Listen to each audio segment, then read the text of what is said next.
आने चले, रुक करते हैं आज की बड़ी खबरों पर। कोई करता है खबरों से आगे रहने का वादा, कोई करता है तेज रफ्तार का दावा, फिर भी क्यों दब जाती है सही खबर? ना वादा। नमस्कार। लगातार हम पिछले कई दिनों से सुपौल में हर वार्ड बाय वार्ड जाके 1800 वार्ड में दिखा रहे हैं कितना विकास हुआ है। चेयरमैन हो या डिप्टी चेयरमैन हो, जनता से सभी से बात कर रहे हैं। 7 निश्चय योजना में चाहे सड़क हो, जल नल योजना में हो, चाहे पानी की टंकी हो, नाला हो, हर जगह दिखा रहे हैं। इसी क्रम में लव यादव जी के पास आए, वार्ड नंबर 6 से वार्ड पार्षद है। बात करने की कोशिश करेंगे इन्होंने अपने वार्ड में कितना विकास किया है। यहाँ तो विकास अच्छा हुआ है, सड़क हो, नाला हो, सभी में विकास बहुत तेज गति से हुआ है। क्योंकि पहले काम जो है नहीं हुआ था, जैसे आवास योजना है, जो भी आवास के लायक था घर ही हमको लगता है क्योंकि पिछड़ा एरिया है, नगर परिषद में रहते हुए ये गांव पिछड़ा है, इसलिए सभी को जो जरूरतमंद था सभी को आवास मिला, शौचालय मिला है। शिक्षा में भी बढ़ोतरी हुई है। स्वास्थ्य, देखिए उस पर जाइएगा तो शिक्षा और स्वास्थ्य, अभी का जो स्थिति है सिर्फ बिल्डिंग खड़ा है, भवन खड़ा है, और शिक्षा और स्वास्थ्य से कोई लेना देना है नहीं। बिल्डिंग खड़ा हो जाने से, भवन बन जाने से शिक्षा में कोई सुधार नहीं होता है। ये स्थिति है कि अभी हमको कहीं ना कहीं लगता है कि साजिश हो रही है कि जो पिछड़े लोग हैं, जो समाज की अंतिम पंक्ति में खड़े व्यक्ति हैं, उसके बाल बच्चे न बढ़े न पढ़े, हमको लगता है इसी की साजिश हो रही है, ताकि वो रैली में आते रहे। वो सिर्फ रैली में आवे, हमारे पीछे ताली बजाते रहे, मेरे सामने जिंदाबाद जिंदाबाद का नारा लगाए, यदि कुर्सी भरा रहे। और शिक्षा में यदि किसी का जड़ मजबूत हो, यदि ज्ञान कहीं से प्राप्त होता है तो शिक्षा से, यदि शिक्षा प्राप्त कर लेगा वो समझदार हो जाएगा। वो ये अभी सरकार जो है ये नहीं चाहती है कि किसी को शिक्षा मिले। यदि शिक्षा मिल जाएगा तो उसको ज्ञान हो जाएगा, वो मेरे पीछे तालियां बजाना नहीं शुरू करेगा। और रही स्वास्थ्य की बात, तो चलिए स्वास्थ्य व्यवस्था आपको हॉस्पिटल में दिखाते हैं। बड़ा बड़ा बिल्डिंग, एकदम एम्बुलेंस जो है सीधे ऊपर चल जाएगा, ऐसा ऐसा व्यवस्था किया हुआ है, एसी रूम बनाया हुआ है, तमाम व्यवस्था है बिल्डिंग का तमाम व्यवस्था है। लेकिन उसमें जो है कोई सुविधा नाम का चीज़ नहीं है। चलिए पेट का दर्द हो जाएगा तो एक टेबलेट नहीं मिलेगा वहाँ। महिला डॉक्टर की कमी है, डॉक्टर की तो संख्या बल बहुत है, लेकिन कहीं समय से कोई डॉक्टर नहीं मिलेगा। एक टेबलेट तक के लिए जो है हॉस्पिटल में नहीं मिलता, वो बाहर से लाना पड़ता है पेशेंट को। अभी तक न अल्ट्रासाउंड का व्यवस्था है, न एक्सरे का व्यवस्था है, न ऑक्सीजन का व्यवस्था है, न ब्लड बैंक का व्यवस्था है। कैसा ये बिल्डिंग, कैसा ये भवन? हमको लगता है कि इस क्षेत्र में, एरिया में सबसे बड़ा बिल्डिंग सुपौल जिला में होगा, लेकिन सुविधा के नाम पे कुछ नहीं है। ये सिर्फ ये जो है लूट का आड़ा बना हुआ है। कैसे ठेकेदार मजबूत हो, ये तो चेन सिस्टम है, सीढ़ी बाय सीढ़ी। यहाँ ठेकेदार लूटेगा, वहाँ नेता तक पहुँचता है, ऊपर से नीचे तक। वो चुनाव में खर्च होता है। चुनाव में यही तो अभी का स्थिति तो यही है। तो अपनी सैलरी से तो खर्च नहीं कर सकता, 1 लाख से क्या होगा? उस सैलरी से क्या होगा? सैलरी तो सब बचाएगा। सैलरी तो उसका आज तक हमको नहीं लगता है कोई भी ऐसा लीडर होगा जो विधायक MLA MP हो कि अपने सैलरी से खर्च करता होगा। ऐसा नहीं है। स्थिति जो है बद से बदतर है, शिक्षा हो या स्वास्थ्य हो, रोजगार नाम का चीज नहीं है। आज रोजगार के लिए युवा सब दर दर की ठोकरें खाते हैं। छात्र सबको कोई अच्छे एजुकेशनल जगह पे एडमिशन नहीं हो पाता है क्योंकि उसके पास पैसा नहीं है। जो बड़े घराने से हैं डोनेशन दे देते हैं। डोनेशन दे के अपने चले जाते हैं। आप शिक्षा में एक समानता की बात करते हैं तो सब अपने अपने बच्चे को पढ़ाइए सरकारी स्कूल में, तब आप शिक्षा की समानता की बात कीजिएगा। नहीं तो सबके लिए व्यवस्था कीजिए एक समान शिक्षा। ऐसी स्थिति नहीं है, सिर्फ देखने के लिए है बड़ा बड़ा बिल्डिंग भवन। यहाँ 7 निश्चय योजना बिहार में लाया गया, पूरी तरह फेल्योर। चलिए जल नल योजना है, आपको दिखाते हैं, सब जगह पानी बहता है, कहीं नल नहीं है, कुछ नहीं है। लूट योजना बनी है, लूट का योजना बना हुआ है। नली गली योजना में बोला है नली गली में योजना करो, सब योजना निकाल दिया, आज तक 1 रुपया नहीं भेजा है। यहाँ 4-5 करोड़ रुपए तक फंसे हुए हैं नगर परिषद के सभी लोग। सभी मान लीजिए सभी वार्ड में लगभग में योजना निकाला गया। योजना तो निकाल दिया लेकिन काम नहीं हो पाया। दिखाने के लिए देखिए इतना योजना शहर के सुपौल के विकास के लिए ये सब आया। अरे दिखाने के लिए कम से कम धरातल पर तो उतारिए। ऐसा कुछ नहीं है, ये सब सिर्फ दिखावा है, लूट है, खसोट है। कैसे इस समाज को जो है पैर तले कुचला जाए, इस समाज को कैसे पीछे धकला जाए, यही साजिश है सरकार की और कुछ नहीं। सरकार सिर्फ जातिवादी हिंदू मुस्लिम की राजनीति करके वोट लेना चाहती है। देखिए सबसे पहली बात हम ये कहना चाहते हैं कि भगवान को किसी के प्रति, भगवान के प्रति सबको आस्था है, किसी को अल्लाह के प्रति आस्था है, लेकिन हम कहते हैं कि कोई जो धर्म का ठेका लेके बैठ जाते हैं, धर्म का ठेकेदार बन जाते हैं, ये कौन ऐसा व्यक्ति है जो धर्म का ठेका लेके बैठ जाता है? उस व्यक्ति को आप पहचानिए, उस व्यक्ति से पूछिए कि आप जो धर्म का ठेका लेके बैठे हैं, सिर्फ आप ही तो हिंदू हैं क्या? इधर हिंदू नहीं है, सब हिंदू है। सबका अपना अपना धर्म है, हिंदू हो मुस्लिम हो, सबका अपना धर्म है। सबको अपने धर्म से आस्था है। ठीक है, धर्म को मानिए, आस्था को मानिए, लेकिन इसको दंगाई की तरह जो है नफरत न फैलाइए। अभी क्या है, नफरत फैलाने का सिर्फ काम किया जा रहा है। देश 2 भागों में बटा हुआ है। कैसे हिंदू मुस्लिम को लड़ाया जाए, ये साजिश चल रही है। कहीं भी जब देखिए चुनाव होता है, एक देश का प्रधानमंत्री, एक संविधान के फर्स्ट अध्याय में लिखा हुआ है कि धर्म को राजनीति से नहीं जोड़ा जाए, न धर्म को राजनीति से जोड़ा जाए। और जो किसी मंच पे जाता है प्रचार प्रसार के लिए तो उसमें लगाता है जय श्री राम, जय श्री राम। क्या है ये? आप देश का प्रधानमंत्री, अपना गरिमा को समझिए, वो अपना गरिमा खो चुके हैं। इसलिए देश का स्थिति ये है। महंगाई देखिए चरम सीमा पे है। कई लोग के घर में सब्जी नहीं बन पाता है, क्योंकि देखिए गैस का, सरसों तेल का, किसी भी चीज का, जो हर एक के घर में जरूरत चीज है, वो सब चीज जो महंगा हो चुका है। डीजल पेट्रोल देख लीजिए, कमर तोड़ महंगाई है। आप बोलते हैं कि एकदम देश का विकास हो रहा है, देश खुशहाल हो रहा है। देश खुशहाल नहीं, देश को आप लूट रहे हैं, बर्बाद कर रहे हैं। भ्रष्टाचार तो चरम सीमा पे है। बिना पैसा का तो एक आपका जो है जाति आवासीय नहीं बन पाएगा। लाइन में लगे रहिए, आपको 1 महीना तक दौड़ाएगा, 2 महीना दौड़ाएगा, 5 गो चप्पल बदलना पड़ेगा, फिर भी काम नहीं होता। लेकिन उसको दे दीजिए कुछ, देखिए सब हो जाएगा। यहाँ 101 मामला आया है, मान लीजिए कल्याण विभाग हो या कई ऐसा मामला है उजागर हुआ है। आपने इससे पहले भी देखे थे, भ्रष्टाचारी में कई गिरफ्तार भी हुआ है। करोड़ों अरबों की लूट हुई है इस जिला में, जिले में नहीं, पूरे आप बिहार में ही देख लीजिए। भ्रष्टाचार का तो कोई यहाँ जो है सीमा ही नहीं है। सरकार बोलती है हमने शराबबंदी कर रखा है, हेलीकॉप्टर ड्रोन चलाएंगे, और शिक्षक को भी बोल दिया ढूंढने के लिए। क्या होगा इससे सर? देखिए शराबबंदी का मामला ठीक है, शराबबंदी हुई बड़ी खुशी की बात है।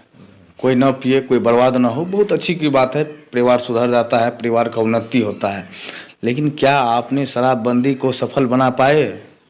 आज जहरीली शराब से कईयों के घर उजड़ गया, दर्जनों लोग मर चुके हैं, कईयों के सर से पिता का साया हट गया।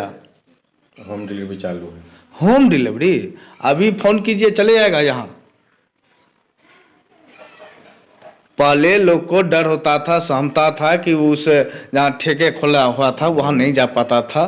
सामाजिक कुछ दायरा होता है, समाज में बहुत चीज को देखना पड़ता था, लोग नहीं जा पाता था, नहीं लेता था, इतना दारू नहीं पीता था कोई। आज एक से एक नशीला पदार्थ आने लगा है, कोनो इस शराबे ठो नहीं है, कई नशा है जो इस समाज को बर्बाद करने में तुला हुआ है।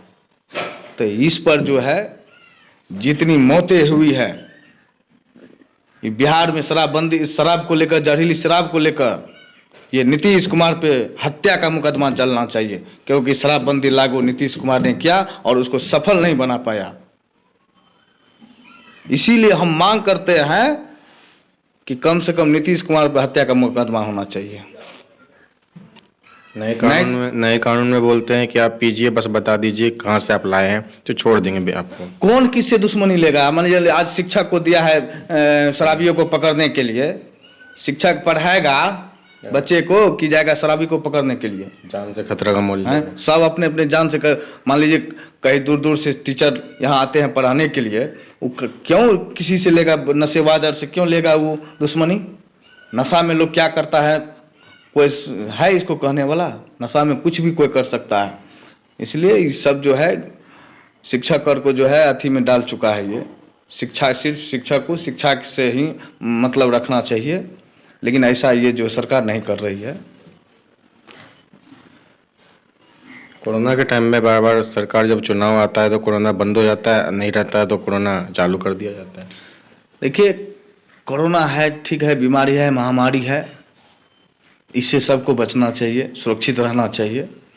लेकिन आप देख लीजिए जब कोई चुनाव आएगा, जैसे बंगाल में चुनाव हो रहा था, यह कोरोना एकदम पूरा महामारी फैला हुआ था, फिर भी चुनाव करवा लिए, वहाँ कोरोना नहीं आया। जहाँ जहाँ चुनाव होगा वहाँ वहाँ कोरोना नहीं होता है, जहाँ चुनाव नहीं रहता है वहाँ कोरोना रहता है। कोरोना में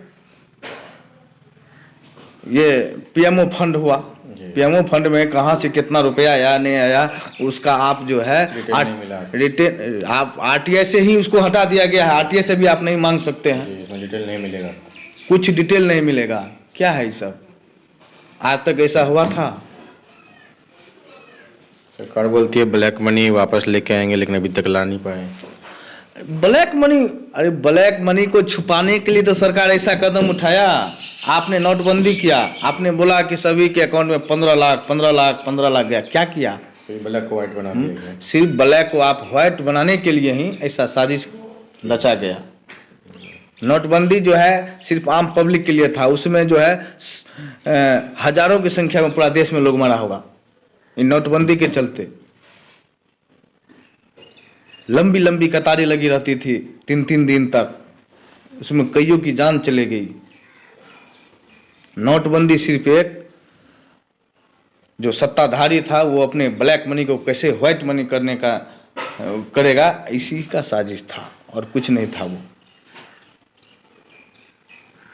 पेट्रोल डीजल पे इतना टैक्स लगा रखा है, 30 रुपये लीटर है, उसके अलावा 50 रुपये केंद्र सरकार का टैक्स है, 30 रुपये स्टेट सरकार का टैक्स मिला के 100 पार कर देते हैं। क्या फ़ायदा होता है जनता को? जनता को क्या फायदा होगा? सरकार बोलती है महंगा मिलता है पेट्रोल।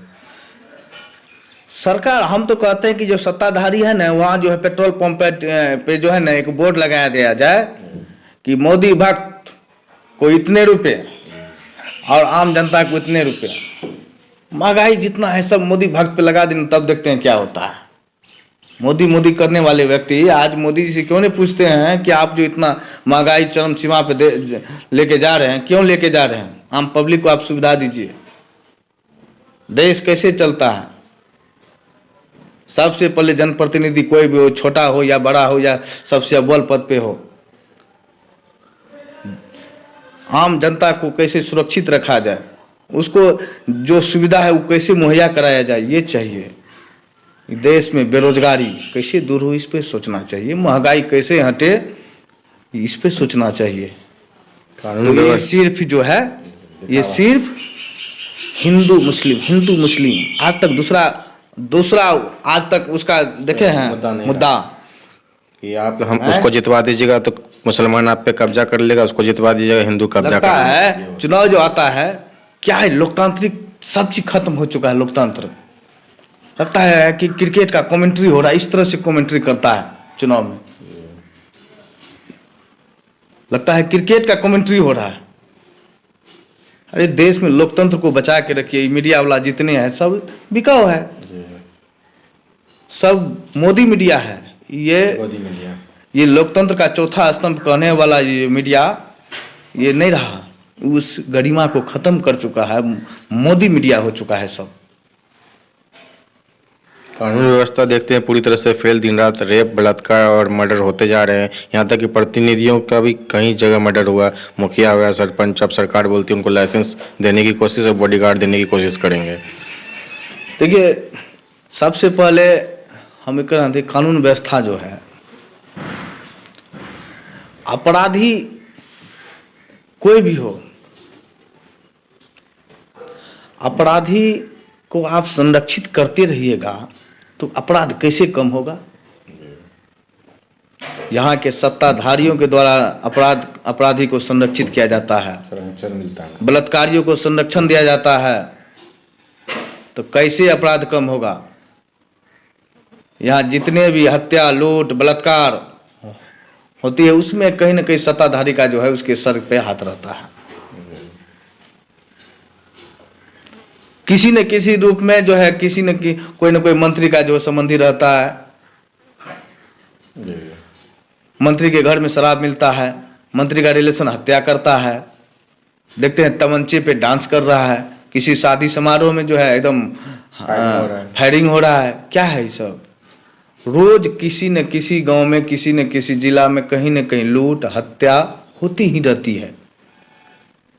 अपराधी को पकड़ना छोड़ अभी शराबी को पकड़ रहा है। शराबी कैसे पकड़ा भाई, इसी पे सिर्फ सरकार का ध्यान है। और शराबबंदी कैसे सफल हो इस पर नहीं है। शराब आता है कैसे? आपका सरकार, प्रशासन आपका, सब चीज आपका, आप अपने बॉर्डर से कैसे क्रॉस करता है आपका शराब।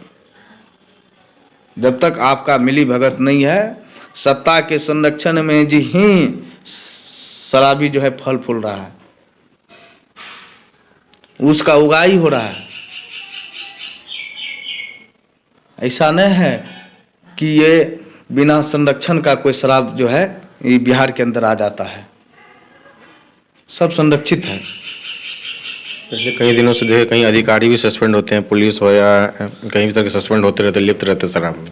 आज तक एक चीज देखे हैं कि बड़े पदाधिकारी को सस्पेंड होते हुए, बड़े डीलर को, शराबी डीलर को पकड़ते हुए, छोटा मोटा जो गांव घर में पीता खाता है, बेचता है, 10 गाड़ी गया तो एक गाड़ी पकड़ लिया, गाड़ी पकड़ लिया। आज तक उसमें देखे हैं कि जो डीलर है उसको पकड़ते हुए, गाड़ी में जो खलासी ड्राइवर जो पहुंचाने लाने वाला है वो व्यक्ति पकड़ाता है।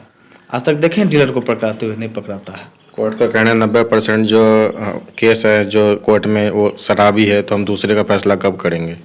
बात सही है। कोर्ट बहुत बड़ा मंदिर है, उससे बड़ा मंदिर कुछ नहीं होता है। लेकिन जब वो इस चीज को एक्सेप्ट कर रहे हैं कि शराबी के चलते और भी कई केसेज है उसमें जो है सुनवाई नहीं हो पाता है, उससे हम लोग जो है प्रभावित हैं, फिर भी ये मान नहीं रहे। अरे कुछ इसमें विधायकी का एक कमेटी बना के, या सभी विधायक जितने भी हैं सब एक कमेटी बना के जिसमें कुछ पहल किया जा सकता है। शराबबंदी रहना है, लेकिन इसमें विचार विमर्श करके शराब कैसे आता है अंदर, इस पर विचार करना चाहिए। यदि इसमें कुछ सुधारे लाना है तो एक पक्ष विपक्ष मिलके इसमें जो है विचार विमर्श करके शराब के मामले में कुछ पहल करना जरूरी है। सरकार के नया फैसला लेके आई कि जनता ही इस बार जो है चेयरमैन का चुनाव करेगी। ये फैसला कैसा लगा जो पहले वार्ड पार्षद करते थे? देखिए, ये तो लोकतंत्र है, लोकतंत्र में जनता मालिक होता है और जनता के हाथ में दिया गया है तो बड़ी सौभाग्य की बात है, बड़ी खुशी की बात है। ऐसे धनबल और जातिवाद रुकेगा? इससे धनबल जातिवाद सब चीज रुकेगा। इससे जनता अपने लोकप्रिय जो रहेगा, जो जनता के लिए काम करता है, जो संघर्ष करता है, उसको जनता चुनने का काम करेगी। तो देख पा रहे हैं साहब, सब यादव जी का कहना है कि विकास का काम हम किए हैं, आगे भी करते रहेंगे। जितनी भी सरकार की योजनाएं हैं पूरे ज़मीन पर उतारने की कोशिश किए हैं, लेकिन सरकार जो है हमेशा भ्रष्टाचार में लिप्त रहती है। महंगाई का मुद्दा हो, बेरोजगारी का मुद्दा हो, शराब के मुद्दों से दूर भागती है, जिसको सही ढंग से देखे जाना चाहिए। और गोदी मीडिया पे भी इन्होंने हमला बोला है कि जो सरकार के बार बार तारीफें करती रहती है, उनको भी चेतना दिया है कि आप जो है सही सच्चाई दिखाने की कोशिश करें। सुपौल जिला से रंजन जायसवाल की रिपोर्ट। मेरे साथ बस इतना ही। बाकी की तमाम खबरों के लिए देखते रहिए यू न्यूज़।